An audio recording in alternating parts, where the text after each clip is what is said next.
ಈಶ್ವರಪ್ಪ ಅವರ 100 ಕೇಸ್ಗಳನ್ನು ಹಾಕಿ ಅನ್ನುವಂತಹ ಸವಾಲ್ಗೆ ಪ್ರಿಯಾಂಕ್ ಖರ್ಗೆ ತಿರುಗೇಟು ಕೊಟ್ಟಿದ್ದಾರೆ. ಮಾಜಿ ಸಚಿವ ಈಶ್ವರಪ್ಪ ಅವರ ಹೇಳಿಕೆಗೆ ಸಂಬಂಧಪಟ್ಟಂತೆ ಇದೀಗ ಬಿಎಸ್ವೈ ಪ್ರತಿಕ್ರಿಯೆ ಕೊಟ್ಟಿದ್ದಾರೆ. ಎಫ್ಐಆರ್ ಹಾಕಿದ್ದು ತೊಂದರೆ ಇಲ್ಲ, ಅದನ್ನು ಎದುರಿಸ್ತೀವಿ ಅಂತ ಶಿವಮೊಗ್ಗದಲ್ಲಿ ಮಾಜಿ ಸಿಎಂ ಬಿಎಸ್ವೈ ಕೆಸಿ ಈಶ್ವರಪ್ಪ ಅವರ ಪರ ಬ್ಯಾಟಿಂಗ್ ನಡೆಸಿದ್ದಾರೆ.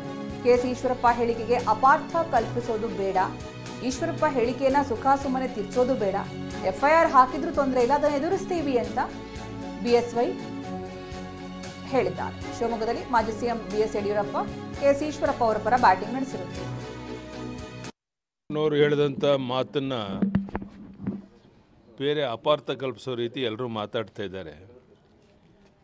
ಈಶ್ವರಪ್ಪ ಹೇಳಿರುವಂಥದ್ದು ದೇಶದ್ರೋಹಿಗಳಿಗೆ ಗುಂಡಿಗೆ ಕೊಲ್ಲುವಂಥ ಒಂದು ಕಾನೂನು ತನ್ನಿ ಅಂತ ಹೇಳಿರುವಂಥದ್ದು.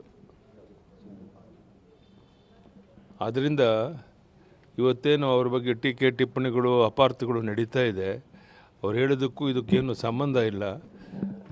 ಕುಂಬಳಕಾಯಿ ಕಳ್ಳ ಅಂತ ಹೇಳಿದ ಹೆಗಲ್ಮುಟ್ಟು ನೋಡಿಕೊಂಡು ರೀತಿಯಲ್ಲಿ ಅಪಾರ್ಥ ಕಲ್ಪಿಸುವಂಥ ಕೆಲಸವನ್ನು ಮಾಡ್ತಾ ಇದ್ದಾರೆ. ಇದರಲ್ಲಿ ಏನು ಅರ್ಥ ಇಲ್ಲ.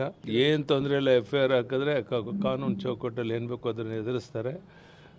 ತಪ್ಪು ಕಲ್ಪನೆ ಮಾಡಿಕೊಂಡು ಈ ರೀತಿಯೆಲ್ಲ ಅಪಾರ್ಥ ಮಾಡಿಕೊಂಡು ಅವ್ರ ಮೇಲೆ ಎಫ್ಐಆರ್ ಹಾಕಿರೋದು ಸರಿಯಲ್ಲ. ಸಿದ್ದರಾಮಯ್ಯನವರು ಏನು ಬೇಕಾದ್ರೂ ಹೇಳಿಕೆ ಕೊಡ್ತಾರೆ ಮತ್ತು ಅವ್ರು ಹೇಳಿದ್ದೇ ಸರಿ ಅಂತ ಹೇಳುವಂಥ ಸಾಬೀತು ಮಾಡೋ ಪ್ರಯತ್ನ ಮಾಡ್ತಾರೆ. ಸಿದ್ದರಾಮಯ್ಯನವರು ಶಾಸಕರನ್ನೆಲ್ಲ ಕರ್ಕೊಂಡೋಗಿ ಡೆಲ್ಲಿನಲ್ಲಿ ಒಂದು ರಾಜಕೀಯ ದೊಂಬರಾಟ ಮಾಡುವಂಥ ಅಗತ್ಯ ಇರಲಿಲ್ಲ. ಕೇವಲ ಪ್ರಚಾರಕ್ಕಾಗಿ ಇದೆಲ್ಲ ಮಾಡ್ತಾರೆ ಹೊರತು ಸತ್ಯಾಂಶ ಯಾವುದೂ ಇಲ್ಲ. ಅವರ ನಡವಳಿಕೆಯನ್ನು ನಾನು ಖಂಡಿಸ್ತೇನೆ.